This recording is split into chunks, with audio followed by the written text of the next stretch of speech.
1,000 miles from Moscow is the Serbian capital of Belgrade, a place a vibrant community of Russians now call home, part of a wave of tens of thousands who left their motherland after its invasion of Ukraine in February 2022. Vadim Morus is one of them. The ice skater was able to settle in easily thanks to his professional skills. My first day at the skating rink, when I started working, a trainer immediately approached me asking me to help children with the so-called lounge or harness, which is a tool to aid jumps training, and I said of course. And therefore, right from the beginning, I started meeting Serbs and establishing some interaction. But not everyone is integrating with the locals, as a mini Russia springs up in Belgrade, a city with ancient cultural and religious ties to Moscow. After the war began, up till mid-2023, more than 30,000 Russians registered for temporary residence in Serbia, according to the latest government data. It's a sharp increase compared with before, officials said. Many of the émigrés, fleeing conflict, conscription, or the politics of President Vladimir Putin, were seen queuing to vote at the embassy earlier this year in Russia's election.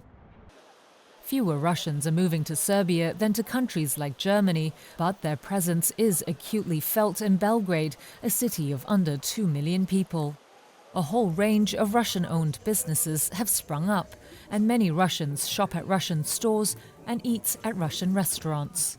Psychologist Michelle Dia, who also left because of the war, said many of her fellow Russians don't feel the need to go outside their community.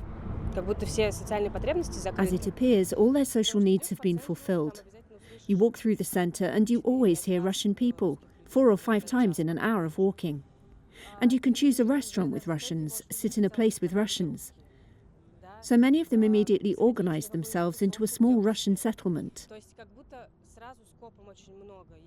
But she added that the stresses of fleeing their homeland meant it has been difficult for many others to settle in.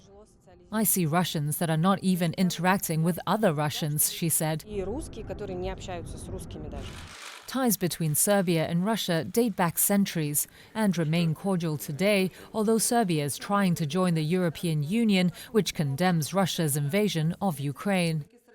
Serbian political scientist Aleksandar Djokic was teaching in Russia until the war broke out. He said the new arrivals, many of whom are experts in fields such as IT, could be a boost to Serbia's economy, even if they did not choose to integrate with wider society. But Djokic added, this wave of émigrés won't have the same cultural impact compared to a century ago, when artists and architects arrived as part of the anti-communist, so-called White Russians, fleeing the civil war.